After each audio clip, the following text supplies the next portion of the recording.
I'm a contributing editor, New Internationalist magazine. I'm the co-founder of an anti-fracking group called Talk Fracking. I'm on the advisory board of the International Modern Media Institute from Iceland.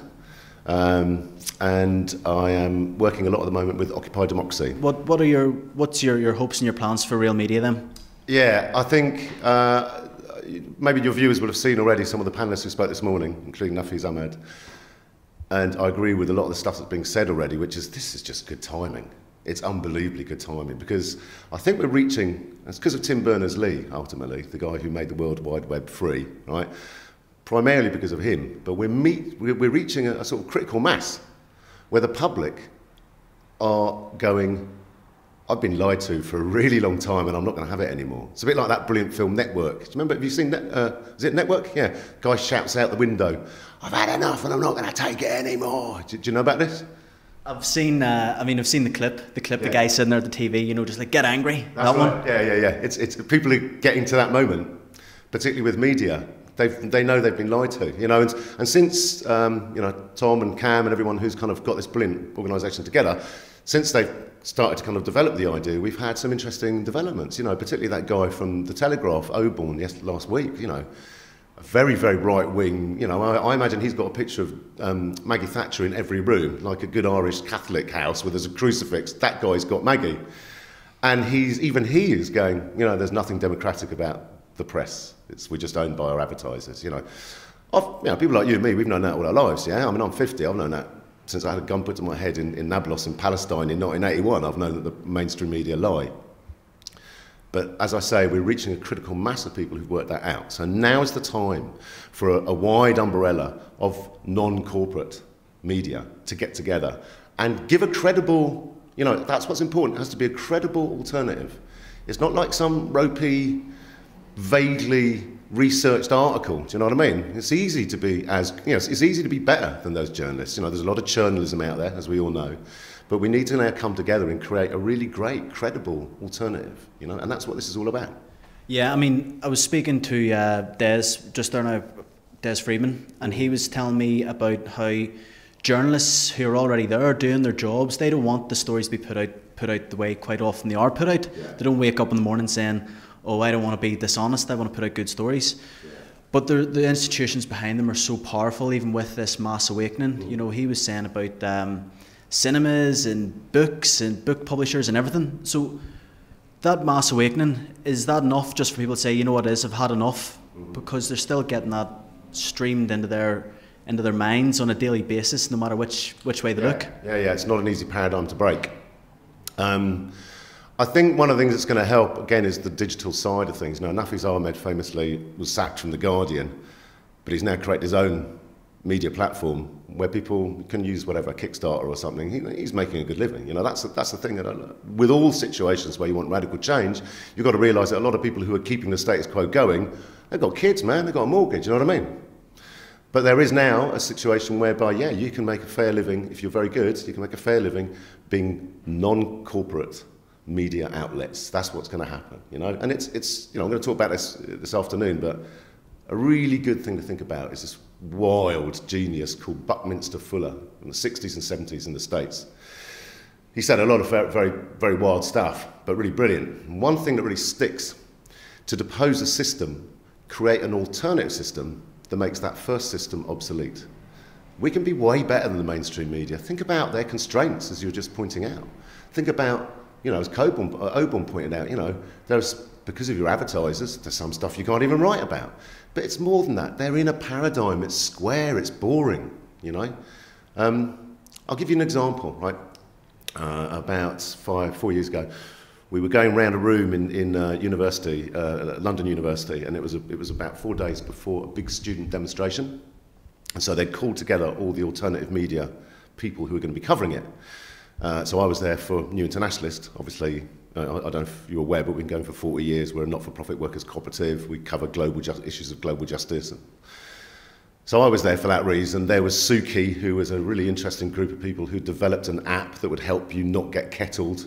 Yeah, Polly put the kettle on. Suki took the kettle off. Pretty smart stuff, right? So you had New Internationalist, Suki, Dissident Radio, Indie Media, about 8 outlets. Yeah. And we all went round, and we ended up with a guy called Richard from Resonance FM. And when it ended, I was so glad it went that way round, and it ended with him, and he was going, I thought this was alternative media. All you lot are talking about is covering the story exactly the same way that the mainstream media would, but on a shoestring budget. Listen, it's a blank canvas. This is a blank canvas. You can be alternative, you can be creative, you can do whatever you want. We're going, well, number one, yeah, that's really interesting, but give us an example.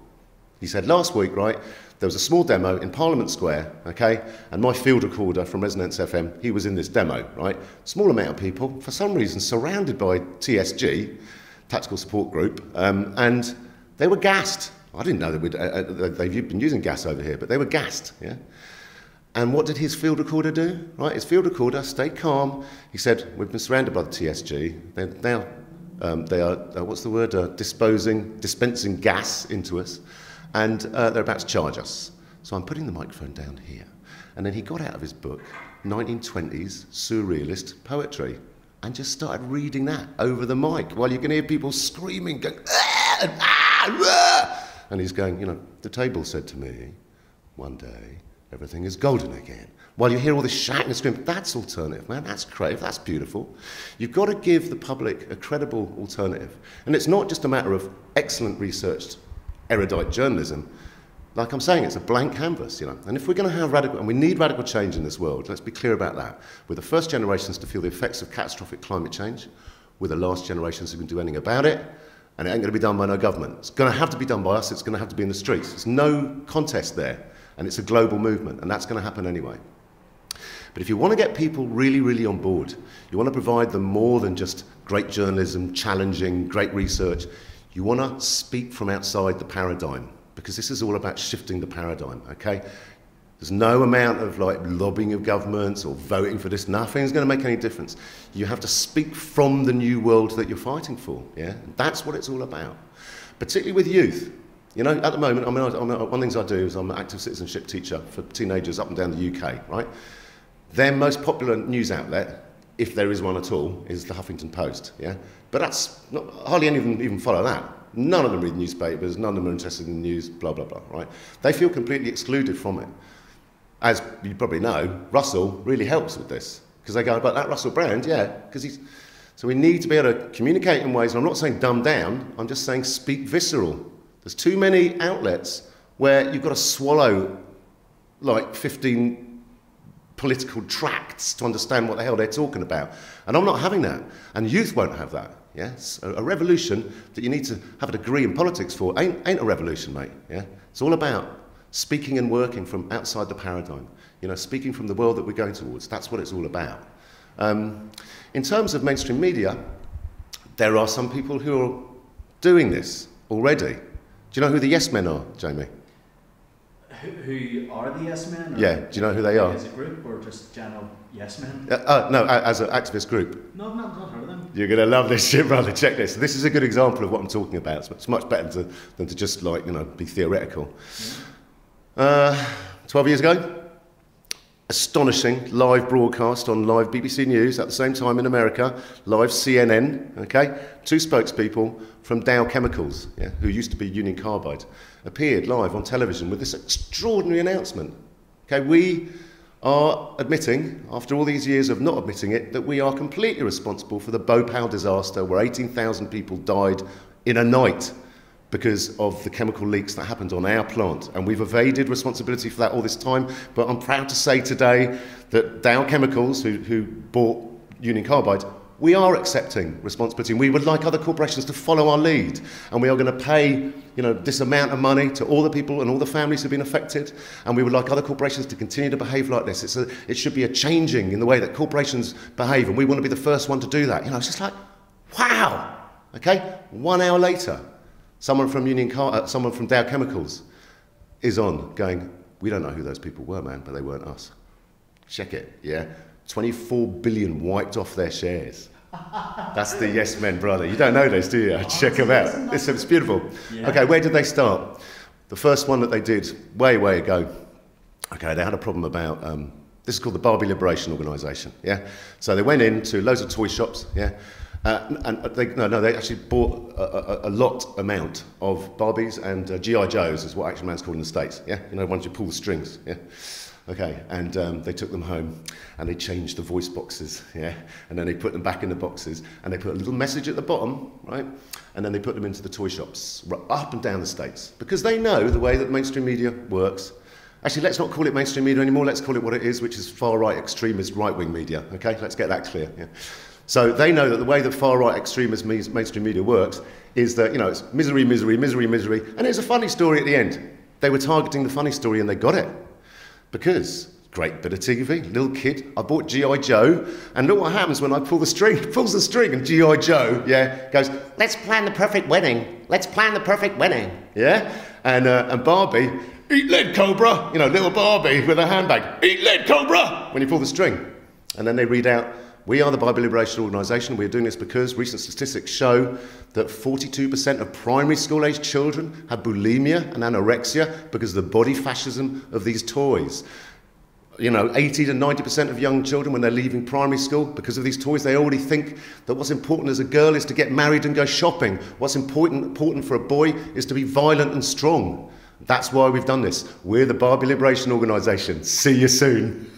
They sound brilliant. I got to check Emma's out as well. Check what? I got to check out the Barbie Liberation Organisation. Yeah. Them yes men, they sound brilliant. Like, yeah, well, one of the yes men did the BLO, did the Barbie Liberation Organisation. Right, okay. So the reason I'm bringing this up for your viewers is, I guess, this is a really positive time, you know, and it's very easy to kind of go, we are so screwed. But this is the moment where we can snatch our freedom now and create alternatives that there'll be a critical mass of people who are going to take us seriously. You know, I've done this for a long time, but now people are going to go for this. I want to talk about the election coming up. Sure. Now, you're saying it's time to snatch the power away. Mm-hmm. So how do we snatch it in this time when the election's coming up? Sure. You know, how do we do that? All right.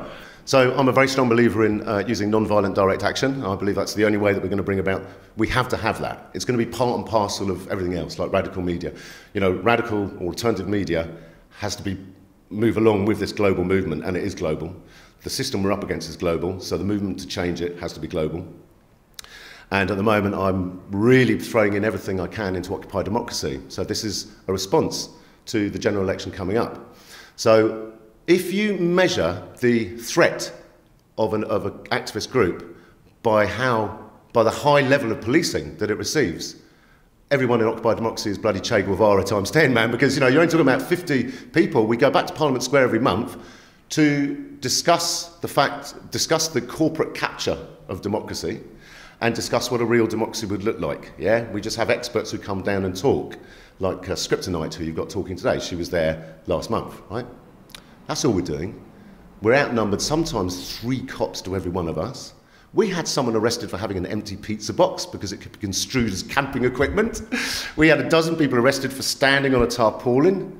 Yeah? There was a team of 15 police who were going round all night, and if you closed your eyes for too long, they'd arrest you for sleeping. It's absurd. What they're trying to do is like break us down, make us feel fear. But the opposite is happening, because this is absurd, and also we know we're right, you know? So my reaction personally to the general election is to back Occupy democracy as much as possible. And to go back to the yes men and Barbie Liberation Organisation, you can infiltrate the far-right extremist mainstream media. You know, the yes men infiltrated it and made fools of it. And what we're doing at the moment, if you look at the way that they cover general elections usually, they have, here's Fred from Tories, here's Malcolm from Labour, here's Sandra from the Lib Dems, and here's John T from the Greens, blah, blah. And now here's Occupy democracy. Here's the crazy left-field thinkers, yeah? But we're not crazy left-field thinkers. We actually are speaking more for the population, we think, than any of those MPs and candidates. And that's what's becoming really manifestly clear. Yeah, I mean, the first time that we took Parliament Square, we took it for 8 days. And people like, you know, it made sense. People like Russell Brand was down there straight away. Jolyon Rubinstein from The Revolution Will Be Televised was down there straight away. You know, we are identifying something that they have identified. Yeah? People know that the system is not working for them at all, that the system is working for the 1%. But they don't know where to articulate that and how to articulate that. And Occupy, you know, primarily is a platform. So we're providing a platform for people who feel the same. This is where we come to talk about what a real democracy will look like. This is where we come to talk about how we can fight for that. new real democracy, right? We're not alone, man. You know, Syriza is no different. Podemos is no different. This is happening all around the world. In America, you know, there's huge movements that are very comparable to what we're talking about at the moment. There's a very interesting one in particular that has crowdsourced $5 million in 5 days. Because they said, give us your money, and we will use this money to fund candidates who will sign a promise to say that the top of their list of policies will be to destroy the way by which major corporations and big businesses are currently funding governments. Yeah? It's a really clever move. See, this is the way to break the paradigm, is to work from outside the paradigm and imagine what a brilliant, beautiful world this can be. It's easy, you know. I work a lot with Birgitta Jonsdottir, so maybe this is my last point. Birgitta Jonsdottir co-edited the most recent issue of the New Internationalist, guest edited. And she was behind WikiLeaks, one of the main people in WikiLeaks. She then famously crowdsourced the constitution in Iceland. Yeah? When their banks collapsed, when their economy collapsed, they didn't bail the banks out. They arrested the bankers, famously. Yeah? People filled the streets, and they went, no, we're not going to bail you out, we're going to arrest you. And then they were going, wow, look at this power. They're the most online population in the world. It's only about 700,000 of them. So they went, right, you know, because WikiLeaks, she's got all this cyber power, and let's crowdsource a constitution, which they did, a genuine constitution, right, that something like 82% of the population signed up to, and went, yeah, this is who we are now. Take the power back, use digital technology, use innovative new ideas, speak from outside the paradigm, you know? And Iceland's a good example of that. And they now, I work with them on something called IMMI, right, which is, it's International Modern Media Institute, which I really recommend people look it up. And what they're doing is creating legislation, okay, and it's already started to go through Parliament there, creating legislation that will protect whistleblowers, that will protect journalists, will ensure privacy, and will destroy state surveillance. And it's law. She's making it law in that country. And the only reason that they're doing it is that once that is totally passed, that becomes a model that every country in the world can fight to have put through their parliament, their government. And that's a brilliant technique. It's a brilliant way, you know? It's lateral thinking, yeah? That's how we're going to win this. A good example is everyone, well, probably your viewers, a lot of them will know Edward Bernays. He's the guy who was Freud's nephew. He came over to the States after the war, yeah? Century Self, this guy. I heard a killer about him recently.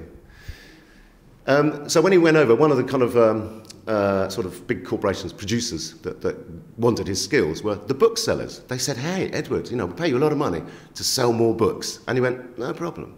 What did he do, Jamie? He made bookshelves really must-have objects. Clever guy. He made bookshelves the thing to go for. And then people go, oh, God, better put some books on there. Brilliant. See, this is a genius way of thinking, but unfortunately it was used for neoliberal capitalism. But there are loads of people out there with that genius way of thinking who are going to make this world a better place, yeah?